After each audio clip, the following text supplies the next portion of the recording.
सभी को नमस्कार। स्वागत है आप सभी का ट्यूब हिंदी चैनल पर। पिछले वीडियो हमने देखा था गति के प्रकार। हमने देखा था गतियां एक प्रकार से एक विमीय, दो अक्ष पे चलेंगी तो द्विविमीय, और तीन अक्ष पर गति हो रही थी जिस कण की उसको हमको बोल दिया था हमने त्रिविमीय गति। एक अन्य प्रकार से वर्गीकरण पढ़ा था जिसमें हमने देखा था एक सरलरेखीय गति।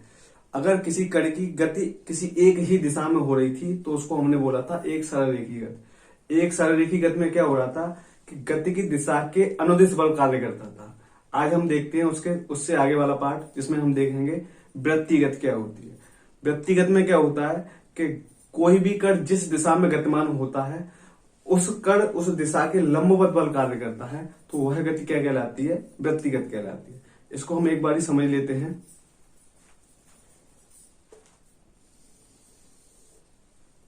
मान के चलिए हमारा ये कोई वृत्ताकार पथ है, ये हमारा कोई कण है इस पे। अब मैंने मान लिया यहाँ पे इसकी कोई मैंने दिशा निर्धारित कर दी कि ये हमारा कण इस दिशा में गतिशील है। अब देखते हैं क्या होता है कि जहां से हम देखना चाहते हैं कि जिस एरो से हम एक लाइन खींच लेते हैं, कण की दिशा के अनुरूप हम एक लाइन खींच लेते हैं।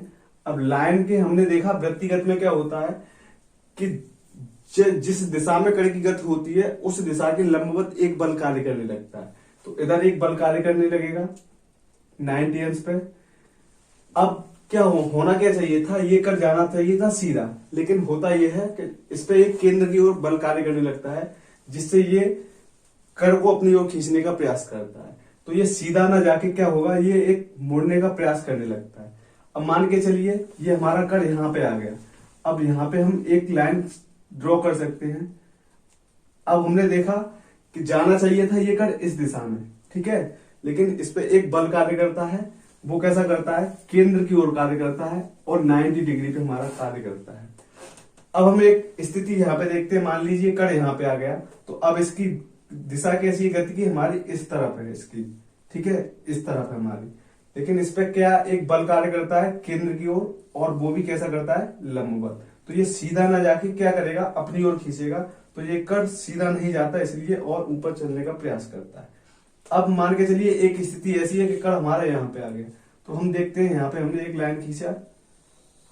अब इसके लंबवत क्या एक बल कार्य करता है, वो भी केंद्र की ओर। तो ये सीधा न जाते हुए किसी कण को उसके अपनी ओर खींचने का प्रयास करता है, जिससे ये कण का पथ कैसा बना रहता है? वृत्ताकार। मान लीजिए हम और भी कई चिन्ह ले सकते हैं, ऐसी बात नहीं कि हमने यहीं पे ले लिए, हम यहाँ पे भी मान सकते हैं। जैसे यहाँ पे था तो हमने क्या किया, इस बिंदु के हमने क्या किया, एक लाइन खींच लिया, और इसके लंबवत क्या होता है? लंबवत एक बल कार्य करता है केंद्र की ओर। ऐसे ही मैंने यहाँ पे भी मान सकता हूँ। मान लीजिए कण की स्थिति यहाँ पे थी, तो यहाँ पे मैंने क्या किया, एक लाइन खींचा, और इस लाइन के लंबवत एक बल कार्य करने लगता है। लाइन के लंबवत एक बल कार्य करने लगता है अंदर की ओर, केंद्र की ओर, ठीक है। ऐसे हम यहाँ पे मान सकते हैं। तो यहाँ पे भी मैं क्या खींच सकता हूँ, एक लाइन खींच सकता हूँ, और अंदर की ओर एक बल कार्य करता है। ऐसे ही अगर कण की स्थिति इस स्थान पे हुई, तो अगर मैं देखूं तो यहाँ पे एक लाइन ड्रॉ कर लूं और अंदर की ओर एक बल कार्य।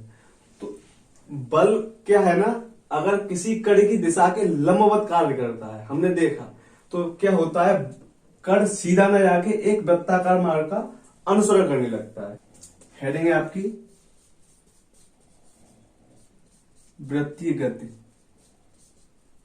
Circular motion.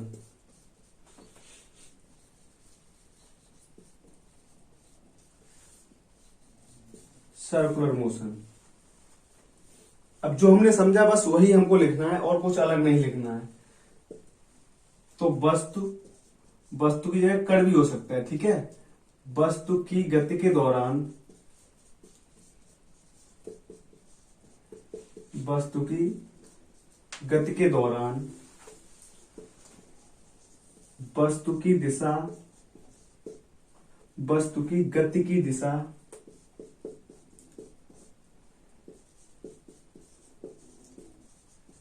वस्तु की गति की दिशा के लंबवत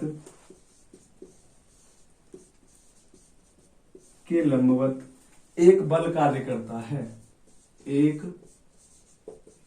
बल कार्य करता है जो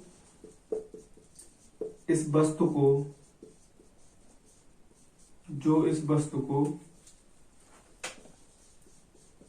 वृत्तीय पथ पर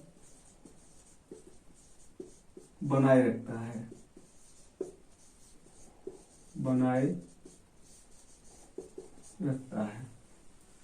अब ये बल लग तो रहा है, लेकिन कैसे लगता है? ये बल हमेशा केंद्र की ओर लगता है। तो इस बात को हम लिख सकते हैं, लगने वाला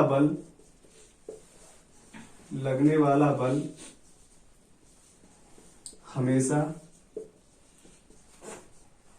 केंद्र की ओर लगता है, केंद्र की ओर लगता है, जिसे अभिकेंद्रीय बल कहते हैं, अभिकेंद्रीय बल कहते हैं।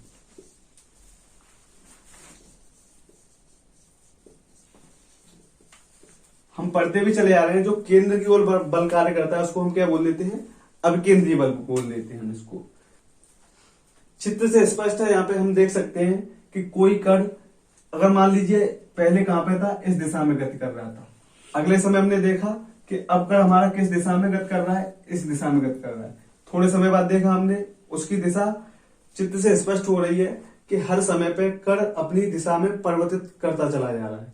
तो हम एक चीज जानते हैं, जब दिशा परिवर्तित होती है तो उसके वेग में भी परिवर्तन होगा, और जहां वेग में परिवर्तन होता है तो वहां पे त्वरण उत्पन्न होता ही होता है। तो इस बात को हम लिख लेते हैं, नोट डाल के लिख लेते हैं, नोट। चित्र से स्पष्ट है कि वस्तु की गति की दिशा में बार बार परिवर्तन हो रहा है,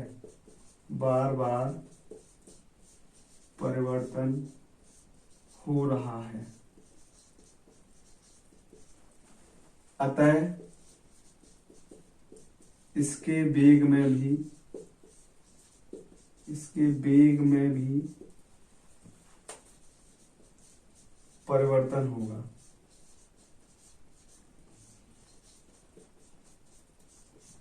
अब पिछली वीडियो हमने क्या पढ़ चुके हैं कि जहां वेग में परिवर्तन होता है तो वहां पे क्या होता है? वेग परिवर्तन की दर हमेशा क्या कहलाती है? त्वरण कहलाती है। जब वेग में परिवर्तन होगा तब वहां त्वरण भी उत्पन्न होगा,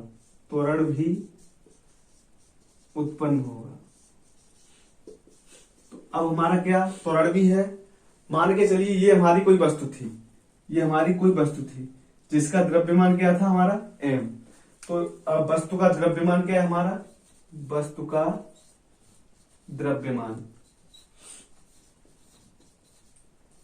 द्रव्यमान मैंने मान लिया क्या था? हमारा m। और यहाँ पे त्वरण भी उत्पन्न हो रहा है, तो त्वरण क्या है? हमारा त्वरण होता है a, एक्सलेरेशन। अब मैंने देखा था कि जब हमारा कोई कण गति कर रहा था तो कण की दिशा के लंबवत हमने देखा केंद्र की ओर एक बल कार्य कर रहा था, जिसको हमने किस नाम से जाना था? अभिकेंद्रीय बल के नाम से। तो यहाँ पे अभिकेंद्रीय बल बराबर क्या हो जाएगा? अभिकेंद्रीय बल,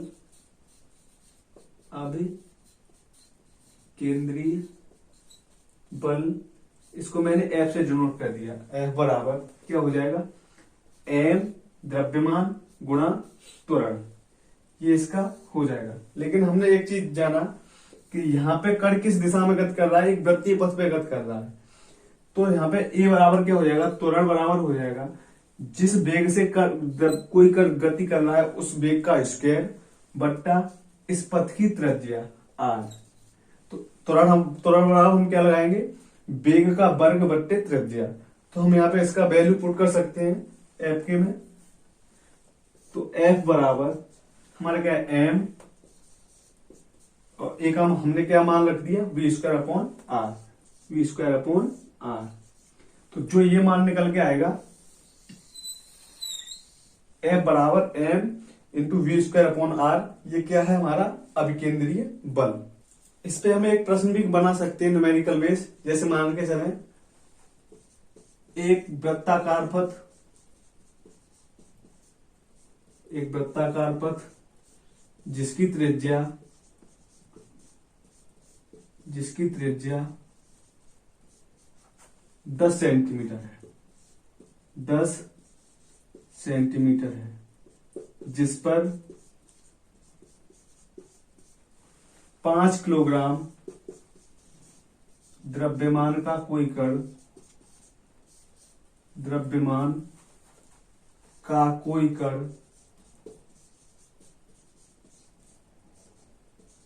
10 मीटर पर सेकंड के वेग से गतिशील है।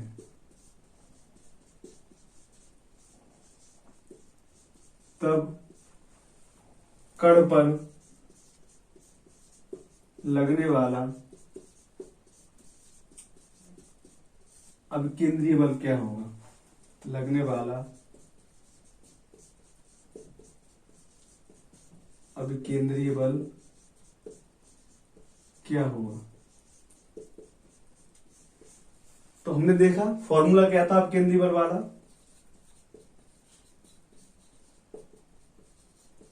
अभिकेंद्रीय बल बराबर क्या था? mv² r। अब हम देख चुके हैं कि हमको एक प्रश्न में क्या कह दिया है, वृत्ताकार पथ की त्रिज्या दे दी है उसने, r का मान दे दिया उसने, r का मान कितना दिया है? 10 सेंटीमीटर, 10 सेंटीमीटर। और क्या दिया है? 5 किलोग्राम द्रव्यमान का कोई कण, अर्थात उसने मास दे दिया है द्रव्यमान, m बराबर दे दिया है 5 किलोग्राम। और क्या दिया हमको? 10 मीटर पर सेकंड के वेग से गतिशील है, तो v का भी मान दे दिया उसने कितना? 10 मीटर पर सेकंड के वेग से भी दे दिया। तब पूछ रहा है अभिकेंद्रीय बल का मान पूछ रहा है, F का मान पूछ रहा है हमको। भौतिक विज्ञान में सबसे पहले किसी प्रश्न को हल करने से पहले देखते हैं उसके मात्रक कैसे समान दिए हैं या नहीं दिए हैं। तो सबसे पहले देखते हैं r बराबर दिया आपको 10 सेंटीमीटर, तो 10 सेंटीमीटर, सेंटीमीटर आपका क्या है? सीजीएस पद्धति का मात्रक। वही मास द्रव्यमान दिया 5 किलोग्राम, तो ये आपका एमकेएस पद्धति का। 10 मीटर पर सेकंड आपको वेग दिया है, तो ये भी आपका एमकेएस पद्धति का, अर्थात एक सीजीएस पद्धति का और 2 एमकेएस पद्धति के। तो सबसे पहले हम क्या करेंगे कि सीजीएस पद्धति को एमकेएस पद्धति में बदल लेंगे। तो इसको हम बदल लेते हैं एक बार, क्या देखते हैं? 10 सेंटीमीटर है, तो हम क्या जानते हैं, यहां देख सकते हैं, अगर मैंने देखा 100 सेंटीमीटर बराबर क्या होता है आपका? 100 सेंटीमीटर बराबर होता है 1 मीटर, ठीक है। अब 100 सेंटीमीटर से मुझे क्या निकालना है? 1 सेंटीमीटर में देखूं मैं कितना हो सकता है। 1 सेंटीमीटर बराबर हो जाएगा 1/100 मीटर, 1/100 मीटर। अब मुझे कितना चाहिए? 10 सेंटीमीटर का वैल्यू चाहिए, तो मैं 10 का गुणा इधर भी कर सकता हूं। 10 सेंटीमीटर बराबर निकालना चाहूं तो 10 सेंटीमीटर बराबर 10/100 मीटर,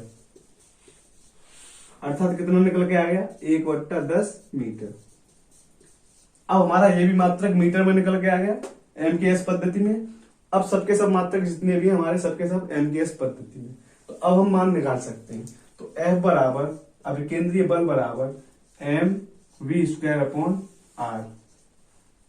F बराबर m का मान कितना दिया आपको? 5 किलोग्राम, तो मैंने 5 रख लिया। v का मान उसने दिया आपको 10 मीटर पर सेकंड, तो 10, लेकिन ये स्क्वायर है तो मैंने कितनी बार लिख लिया? 2 बार। बट्टा r का मान हमने निकाल लिया 1/10, तो r का मान हम लगाएंगे यहाँ पे 1/10। अब f का मान कितना निकल के आ गया? 5 गुणा 10 गुणा 10/1/10। अब हम समझते हैं कि ये वाली राशि कहां पे पहुंच जाएगी? ऊपर। तो 5 गुणा 10 और एक और मल्टीप्लाई आपका आएगा 10। अब हम निकालेंगे F बराबर 5, 1, 2, 3, 3 बार 10 का गुणा हो रहा है, तो इस पर कितनी शून्य आ जाएगी? 3। और F अब केंद्रीय बल हमेशा इसका मात्रक क्या होता है? न्यूटन। अब देखते हैं हम आवर्ती गति। आवर्ती गति क्या होती है? जब कोई वस्तु अपनी गति के दौरान एक निश्चित समय में उसी पथ को बार बार दोहराती है, तो होने वाली गति क्या कहलाती है? हमारी आवर्ती गति कहलाती है।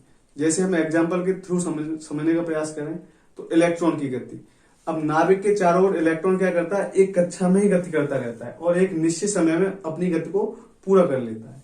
एक और उदाहरण के जरिए समझ सकते हैं, जैसे हमारे सूर्य के ओर चारों ओर ग्रहों की गति। हमारी पृथ्वी है, 365 दिन में अर्थात एक वर्ष में एक चक्कर पूरा कर लेती है। तो उसकी एक समयावधि निश्चित है। एक समयावधि के निश्चित में वो क्या करती है, अपने पथ को बार बार उसको दोहराव करती है। तो वह गति कैसी कहलाएगी, आपकी आवर्ती गति कहलाएगी। तो हम लिख लेते हैं इस बात को, आवर्ती गति, पीरियोडिक मोशन, पीरियोडिक मोशन। इसको हम लिख लेते हैं, जब कोई कण अपनी गति के दौरान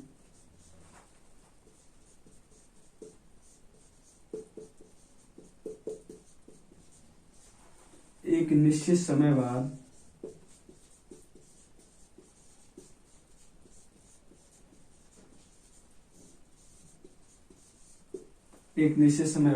अपने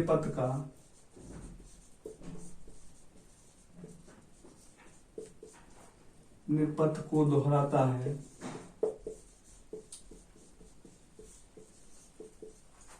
तब कण की गति आवर्ती गति कहलाती है।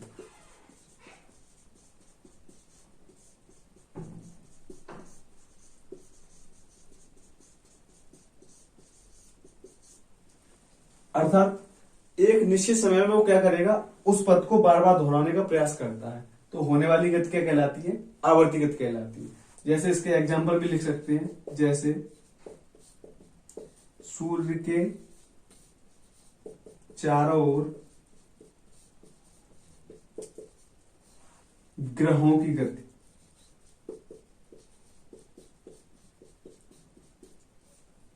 ग्रहों की गति। एक और लिख सकते हैं, इलेक्ट्रॉन की गति, इलेक्ट्रॉन की गति। और भी एक अन्य उदाहरण लिख सकते हैं, वृत्ताकार पथ पर, वृत्ताकार पथ पर किसी कण की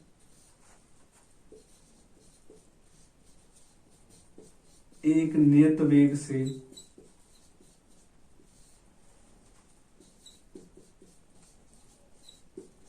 होने वाली गति, होने वाली गति।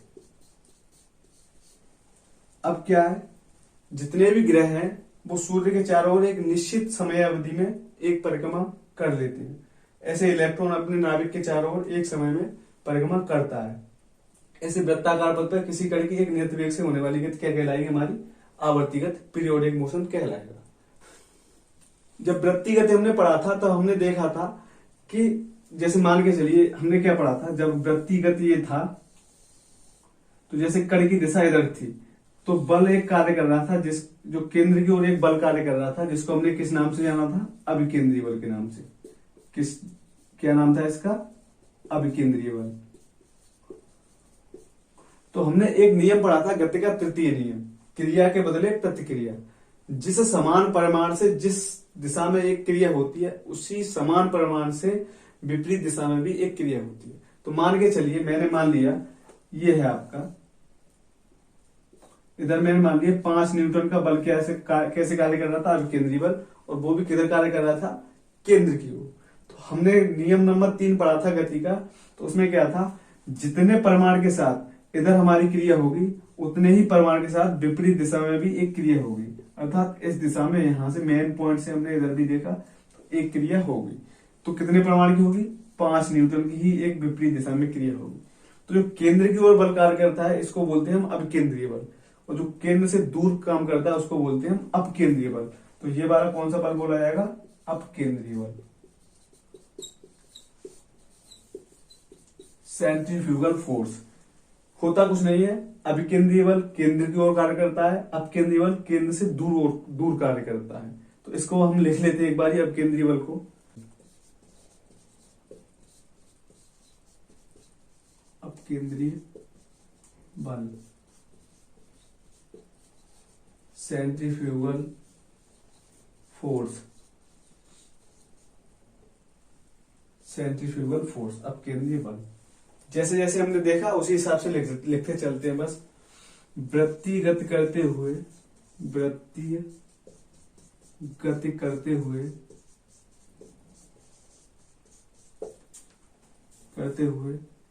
गति की दिशा में, गति की दिशा के लंबवत एक बल कार्य करता है, एक बल कार्य करता है, जिसे अभिकेंद्री बल कहते हैं, जिसे अभिकेंद्री बल कहते हैं। यह बल केंद्र की ओर कार्य करता है, केंद्र की ओर कार्य करता है।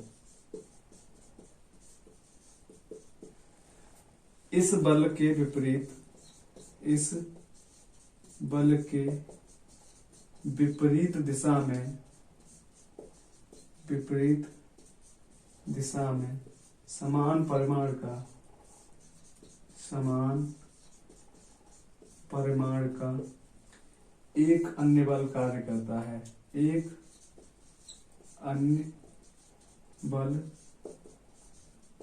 केंद्र से दूसरी ओर कार्य करता है।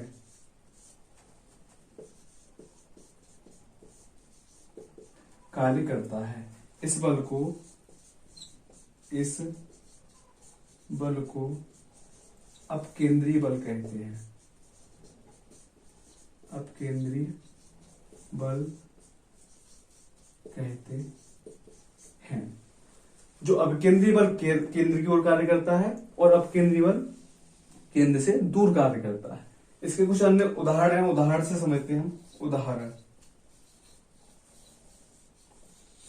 उदाहरण आपने देखा होगा कि जब वो मौत वाले कुएं में जब कोई वाहन चलाता है, जैसे चाहे आप कार मान सकते हैं, चाहे मोटरसाइकिल मान सकते हो, तो क्या होता है, तो जो मौत वाले कुएं में जो गति होती है वो अपकेंद्रीय बल के कारण वो एक निश्चित पथ पर बनी रहती है। यदि हमारा अपकेंद्रीय बल कम हो जाए या अधिक हो जाए तो वो गति उस मार्ग पर नहीं हो सकती, क्योंकि अपकेंद्रीय बल के अधिक हो जाने के कारण वो उससे बाहर भी जा सकता है, या कम हो जाने के कारण क्या हो सकता है, वो अंदर भी गिर सकता है। तो अभिकेंद्रीय बल और अपकेंद्रीय बल हमेशा बराबर काम करते हैं, इसलिए वो एक संतुलन की अवस्था में रहता है। एक निश्चित गति पे उसको गति करनी होती है मौत के कुएं वाले में। तो हम इसको लिख लेते हैं, मौत के कुएं में, मौत के कुएं में होने वाली गति, होने वाली गति के दौरान लगने वाला बल, लगने वाला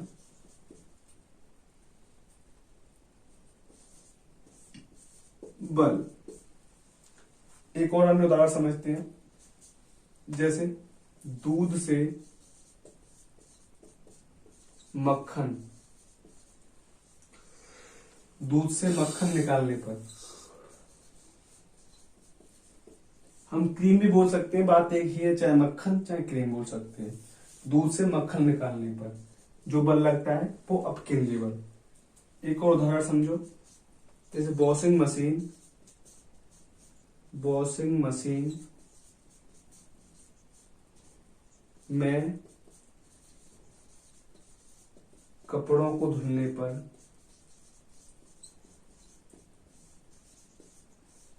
लगने वाला बल, लगने वाला बल, ये भी कौन सा उदाहरण माना जाता है, अपकेंद्रीय बल के ही उदाहरण माने जाते हैं। अब देखते हैं हम सरल आवर्ती गति क्या होती है, सिंपल हार्मोनिक मोशन। जब कोई कण एक माध्य अवस्था के निश्चित अंतराल में उस गति को बार बार दोहराता है तो होने वाली गति क्या कहलाती है, सरल आवर्त गति कहलाती है, सिंपल हार्मोनिक मोशन कहलाता है। इसको हम लिख लेते हैं एक बारी, सिंपल हार्मोनिक मोशन, सरल आवर्त गति, जिसे बोला जाता है सिंपल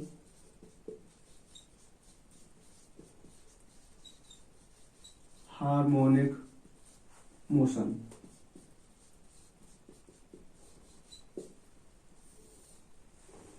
इसको हम लिख लेते हैं एक बार। जब कोई कण एक मध्य अवस्था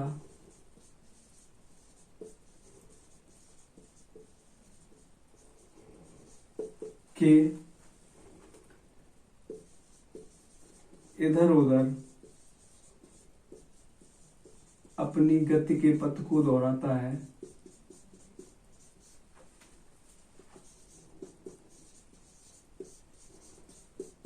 पथ को दोहराता है,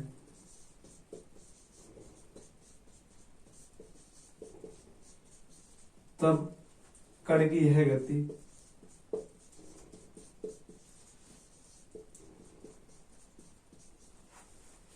सरल आवर्त गति कहलाती है।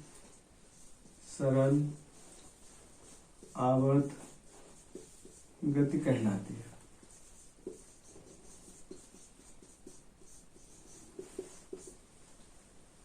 क्या होगा इसमें? कण एक मध्य स्थिति होगी, उसके चारों ओर एक निश्चित समय में अपनी गति को बार बार दोहराता है, तो वह क्या कहलाता है? कण की सरल आवर्ती गति कहलाती है। इसको हम उदाहरण से समझ सकते हैं। जैसे मान के चलिए ये हमारा क्या है, ये मेरा एक कोई पेंडुलम है। ये हमारा क्या है? एक पेंडुलम। तो अगर मैंने इसमें थोड़ा सा वेग प्रदान किया, गति प्रदान किया, तो ये इधर भी आएगा और ये इधर भी आएगा। अब जब ये रुकने का प्रयास करेगा तो क्या ये अपनी मध्य स्थिति की ओर रुकने का प्रयास करता है? क्या ये हमेशा कभी यहां रुक सकता है या यहां रुक सकता है? कभी नहीं रुक सकता। तो जब सरल आवर्त गति में देखते हैं हम कि जो लगने वाला बल किधर काम करता है? मध्य स्थिति की ओर काम करता है। तो इसकी ये क्या है? इसकी मध्य स्थिति। मध्य स्थिति जैसे हमने देखा था आवर्ती गति में, देखा था हमने कि जो लगने वाला, गति गति में देखा था हमने कि जो लगने वाला बल था वो दिशा के लंबवत काम करता था। यहाँ पे जो बल काम करता है वो मध्य स्थिति पे काम करता है। तो अब जो भी होगा ना, अब इसकी गति देखते हैं हम, तो इधर भी जाता है, वापस भी आता है, इधर जाता है और वापस भी आता है। लेकिन एक निश्चित समय के बाद अगर ये कहीं रुकेगा तो अपनी मध्य स्थिति पे रुकेगा। तो अब ये होने वाली गति इसकी क्या कहलाएगी? सरल आवर्त गति कहलाएगी। एक अन्य उदाहरण से भी समझते हैं। जैसे मान के चलिए ये कोई यू आकार की कोई नली है। ये क्या है? आपकी यू आकार की नली है। अब मैंने मान लिया इसमें क्या भरा हुआ है? ये इसमें कोई ये द्रव भरा हुआ है। तो जब मैं इसको क्या करूंगा? गति प्रदान कराऊंगा। जैसे मैंने इसको गति प्रदान किया तो अब पानी का स्तर इधर उठेगा, लेकिन थोड़े ही समय बाद क्या होगा? ये पानी इधर नीचे डाउन होके इधर उठने लगेगा। तो जब इस पानी की विराम अवस्था आएगी तो क्या होगा? ये जहां पे था इसकी जो मध्य स्थिति वहीं पे आके विराम अवस्था में आ जाएगा। तो ये वाली भी गति कैसे कहलाएगी? हमारी सरल आवर्ती गति कहलाएगी। एक अन्य उदाहरण से भी समझ सकते हैं। जैसे मान के चलिए ये हमारा कोई पानी तरल भरा हुआ है। ये हमारा क्या है? आपका तरल। इस पे ये कोई लकड़ी का टुकड़ा डाल के मान सकते हैं। ये हमारा क्या है? आपका ये हमारा कोई लकड़ी का इस पे कोई घनाभ डाला हुआ है। ठीक है। तो जब हम क्या करते हैं, इस घनाभ में थोड़ा सा अगर हम बल लगाएं, नीचे की ओर दबाने का प्रयास करें, तो ये नीचे आएगा। फिर थोड़े समय बाद क्या होगा? ये ऊपर जाएगा, फिर नीचे आएगा, फिर ऊपर जाएगा। लेकिन जब ये विराम अवस्था में आएगा तो इसकी एक जो मध्य स्थिति होगी वहीं पे आके रुक जाएगा। तो जितनी भी अन्य ये गतियां हैं सबकी सब कौन सी है? सरल आवर्त गतियां हैं। एक और उदाहरण से समझ सकते हैं। जैसे ये आपकी कोई स्प्रिंग, ये इस पे कोई एम द्रव्यमान का कोई भार, द्रव्यमान का कोई कल लटका हुआ है। तो जब हम स्प्रिंग को नीचे की ओर खींचते हैं तो क्या होता है? स्प्रिंग नीचे आएगी, फिर ऊपर जाएगी, फिर नीचे आएगी, फिर ऊपर आएगी। तो जब इसकी विराम अवस्था आएगी तो जो अपनी मध्य अवस्था थी वहीं पे क्या हो जाती है? रुक जाती है। स्प्रिंग की गति या किसी पेंडुलम की गति या यू आकार में किसी द्रव की गति या लकड़ी के टुकड़े की गति, जितनी भी गतियां हैं क्या कहलाएंगी, ये सरल आवर्ती गति के सब उदाहरण हैं। सरल आवर्त गति के हम उदाहरण लिख लेते हैं जो अभी हमने समझे। उदाहरण,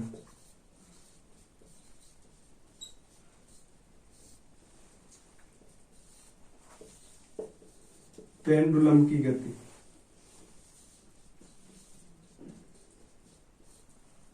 पेंडुलम की गति, यू आकार की नली में द्रव की गति, द्रव की गति। एक अन्य उदाहरण भी देखा हमने, पानी में लकड़ी के टुकड़े की गति, लकड़ी के टुकड़े की गति।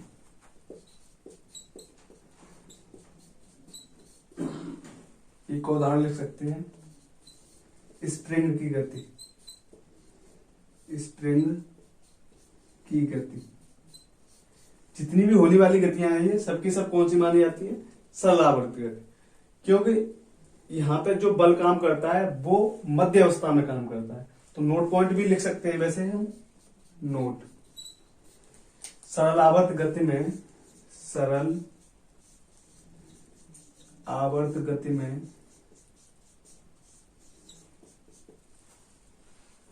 लगने वाला बल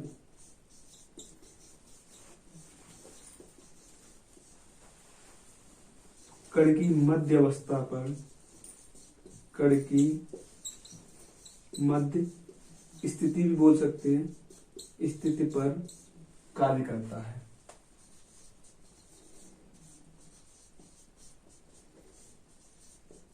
कार्य करता है।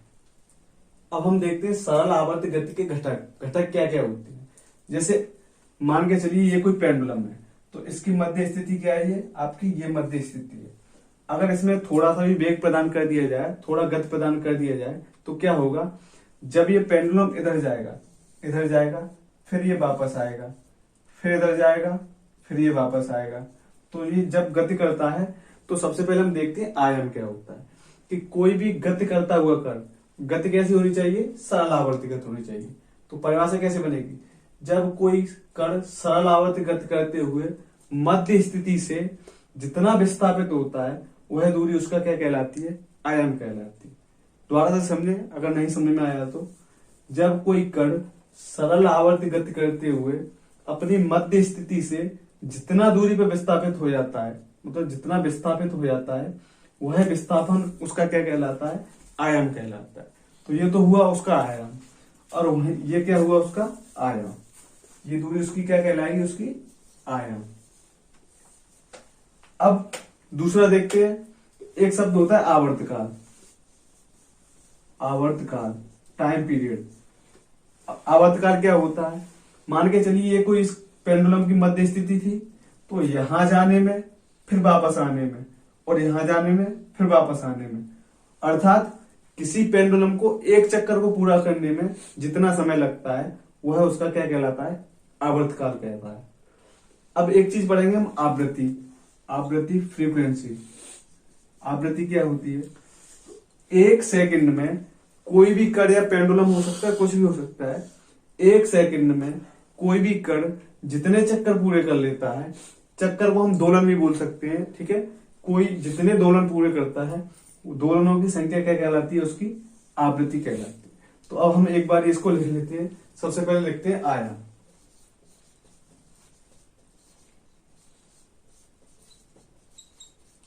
एम्पलीट्यूड। तो जो हमने समझा बस वही लिखना है, कुछ अलग नहीं लिखना है। तो जब कोई कण सरल आवर्त करते हुए, सरल आवर्त गति करते हुए अपनी मध्य स्थिति से जितना विस्थापित होता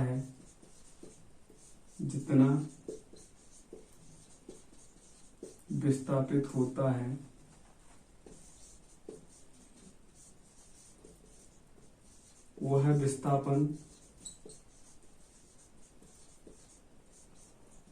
विस्थापन उस कण का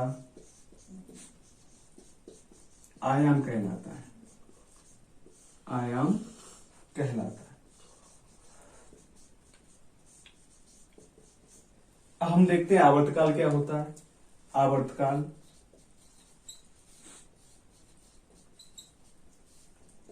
टाइम पीरियड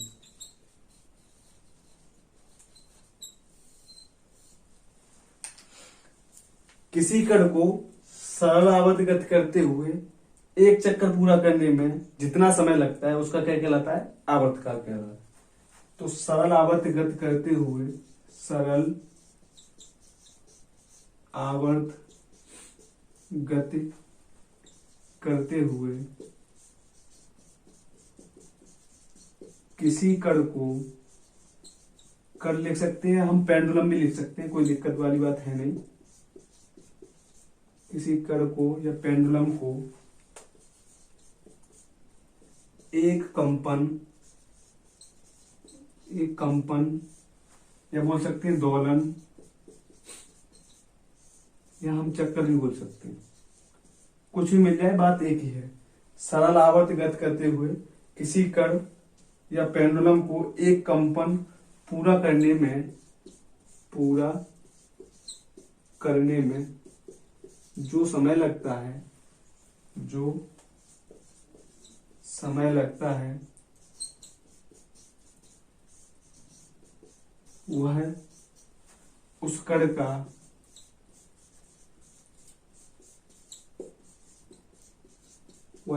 का आवर्तकाल कहलाता है। आवर्तकाल कहलाता है।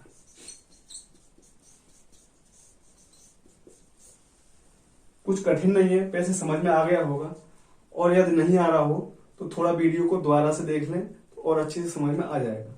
अब देखते हैं आवृत्ति क्या होती है। आवृत्ति फ्रीक्वेंसी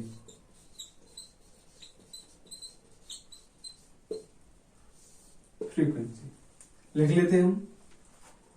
सरल आवर्त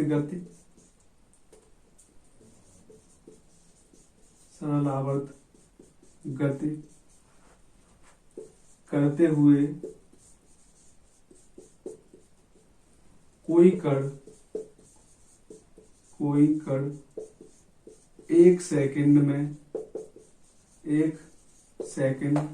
में या इसको हम बोल कह सकते हैं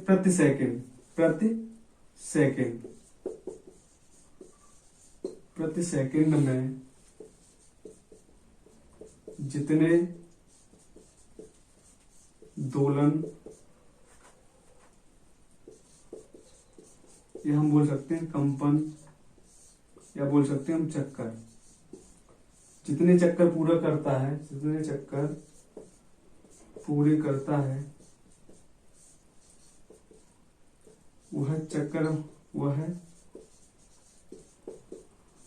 चक्करों की संख्या ही आवृत्ति कहलाती है।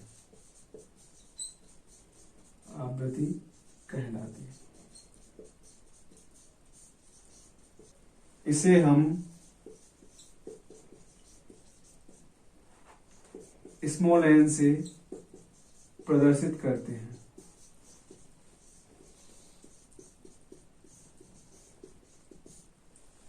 इसका एक फॉर्मूला भी लिख सकते हैं, n बराबर 1/t,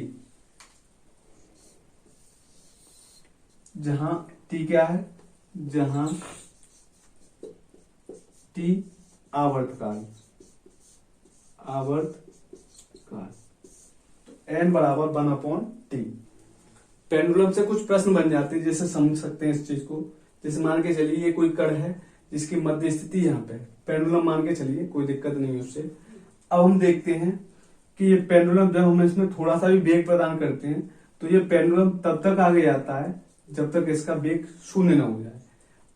यदि इसका वेग शून्य नहीं होता तो ये पेंडुलम और आगे जाता और विस्थापित होता। जब इसका वेग शून्य हो जाता है तो क्या होता है? ये पेंडुलम मध्य स्थिति की ओर वापस आना प्रारंभ कर देता है। फिर एक ऐसी स्थिति आती है कि मध्य स्थिति से और आगे निकल जाता है, और तब तक आगे आता है जब तक इसका वेग क्या नहीं हो जाए, शून्य नहीं होता। अब शून्य होने के बाद ये फिर वापस होना लौट आता है। तो हमने क्या देखा कि जब आयाम पे हम गतिज ऊर्जा में देख रहे थे, गतिज ऊर्जा कैसी होती चली जा रही थी, कम। अगर मेरा नीचे की ओर साइन लगा हुआ है तो इसका मतलब कम। और हम वही मध्य स्थिति पे देखते थे गतिज ऊर्जा क्या हो रहा था, गतिज ऊर्जा अधिक हो रहा था। हमने देखा कि इधर वेग में क्या आ रही थी, कमी, और इधर वेग में क्या हो रहा था, वृद्धि। तो गतिज ऊर्जा कैसी हो जाएगी, कम, और मध्य स्थिति पर गतिज ऊर्जा कैसी हो जाएगी, अधिक। नेक्स्ट देखते हैं स्थितिज ऊर्जा। स्थितिज ऊर्जा क्या होती है हमारी, स्थितिज ऊर्जा होता है mgh। जैसे जैसे ऊंचाई का मान बढ़ता चला जाता है वैसे वैसे क्या हो जाता है, स्थितिज ऊर्जा का भी मान बढ़ता चला जाता है। तो मान के चलिए ये किसी पेंडुलम की मध्य स्थिति, तो यहाँ पे इसकी ऊंचाई क्या थी, शून्य, कोई ऊंचाई नहीं थी। और यहाँ पे धीरे धीरे जैसे मान के चलिए ये इसका मध्य स्थिति मैंने खींच लिया एक तरीके से, ये मैंने डॉट डॉट करके आगे बढ़ा लिया, तो ये कुछ उसकी ऊंचाई बनी, जितनी भी बनी, मान लिए h बन लिया आपका। तो अब मध्य स्थिति से कुछ ना कुछ ऊंचा है, तो जब ऊंचाई बढ़ती चली जाती है तो क्या बढ़ता है, उसका स्थिति ऊर्जा बढ़ता चला जाता है। तो मध्य स्थिति पे आपकी स्थिति ऊर्जा कैसी होगी, यहां पे देखता हूं मैं, स्थितिज ऊर्जा मध्य स्थिति पे इसकी कोई पेंडुलम की कोई ऊंचाई थी ही नहीं, जीरो थी h का मान, तो h का मान मैं जीरो लगाऊंगा तो स्थिति ऊर्जा कैसे निकल के आएगी, शून्य निकल के आ जाएगी। वहीं अब देखा जाए तो मध्य स्थिति पे स्थिति ऊर्जा कैसी होती है, न्यूनतम, कम होती चली जाती है। और आयाम पे क्या होता है, स्थिति ऊर्जा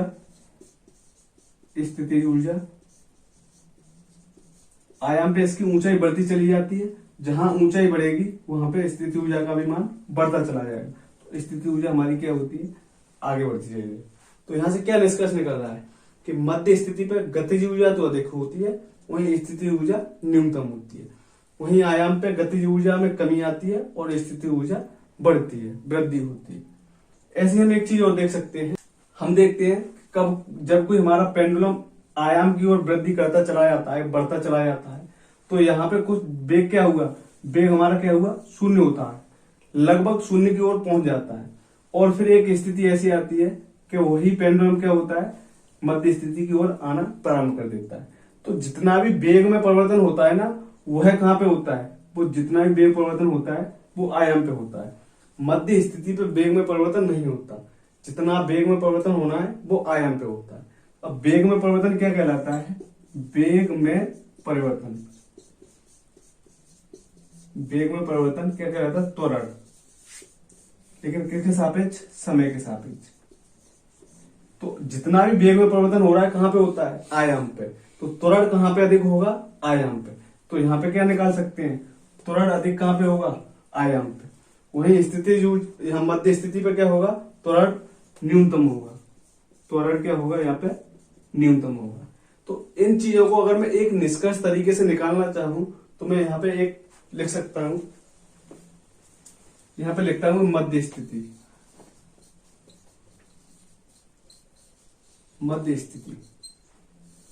ठीक है। मध्य स्थिति पर हमने क्या क्या देखा, गतिज ऊर्जा कैसी थी,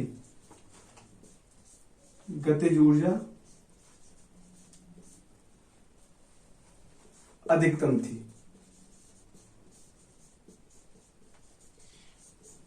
थी, वहीं स्थिति ऊर्जा कैसी थी हमारी,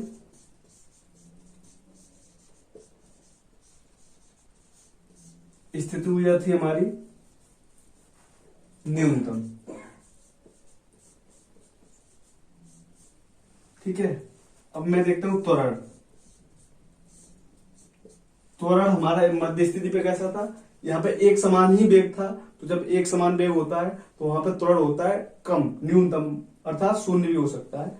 लेकिन यहाँ पे वेग में परिवर्तन हो रहा था आयामी स्थिति पे, तो यहाँ पे त्वरण का मान कैसा होगा, अधिकतम। तो मध्य स्थिति पे त्वरण कैसा होता है, न्यूनतम। और अगर कोई एक और चीज पूछ सकता है, वेग पूछ सकता है, तो हमने देखा इधर जाने पर वेग में क्या हो रहा था, कमी आ रही थी आयाम की ओर जाने पर, वहीं मध्य स्थिति की ओर आने पर क्या हो रहा था, वेग में वृद्धि हो रही थी। तो वेग कैसा रहता है हमारा मध्य स्थिति पर, वेग हमारा रहता है अधिकतम।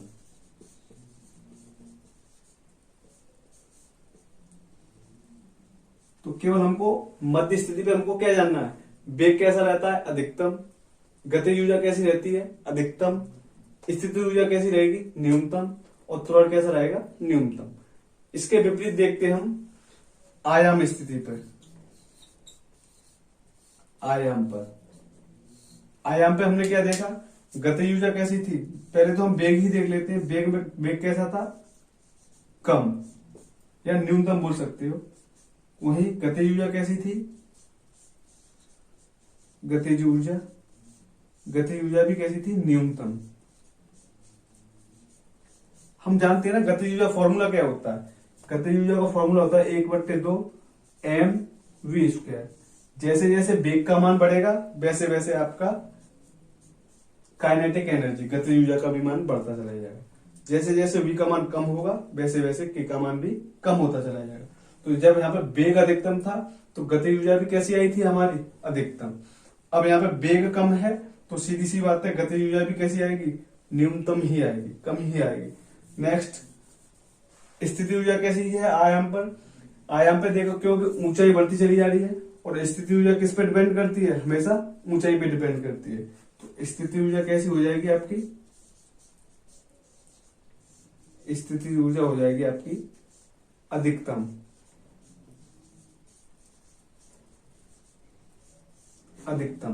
वही और पूछता त्वरण भी कैसा हो जाएगा, अधिकतम। तो यहां से केवल सीधा प्रश्न बनता है कि मध्य स्थिति पर गतिज ऊर्जा कैसी होती है, अधिकतम। या स्थिति ऊर्जा कैसी होती है, न्यूनतम। त्वरण कैसा होता है, न्यूनतम। वेग कैसा होता है, अधिकतम। वही जैसे मध्य स्थिति पे प्रश्न पूछ सकता है उस हिसाब से आयाम स्थिति पे पूछ सकता है कि वेग कैसा होता है आयाम पर, कम। गतिज ऊर्जा कैसी होती है, बिल्कुल बोल सकते हैं। जब वेग कम होगा तो गतिज ऊर्जा भी कैसी होगी, न्यूनतम। स्थिति ऊर्जा कैसी होती है, अधिकतम। क्योंकि पेंडुलम की ऊंचाई में क्या हो जाती है, वृद्धि हो जाती है। जब वृद्धि होती है तो स्थिति ऊर्जा के मान में भी वृद्धि आ जाती है। त्वरण भी अधिकतम हो जाता है, क्योंकि आयाम पे हमने देखा था जितना भी वेग में परिवर्तन होता है आयाम स्थिति पे ही होता है, मध्य स्थिति पे उसमें कभी परिवर्तन नहीं होता। तो आयाम स्थिति पे क्या हो जाएगा, त्वरण अधिकतम हो जाएगा। कभी कभार आवर्तकाल से भी प्रश्न बन जाता है, तो उसके लिए हम एक फॉर्मूला जानते हैं, आवर्तकाल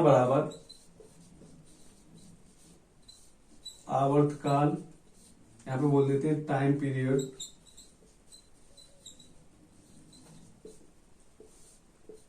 T बराबर 2π√L/G। ये इसका फॉर्मूला होता है, जहां L क्या है आपकी कण की लंबाई, G क्या है आपका गुरुत्वीय त्वरण।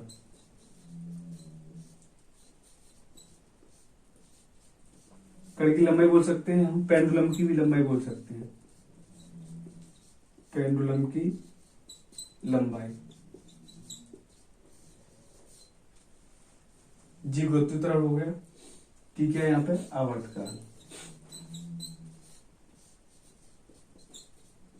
तो जब भी प्रश्न देगा आवर्तकाल से तो या तो लंबाई तो देगा ही देगा, ठीक है। जी का मान हमको पता होता है, अगर नहीं दे प्रश्न में तो कितना होता है 9.8 मीटर प्रति सेकंड स्क्वायर।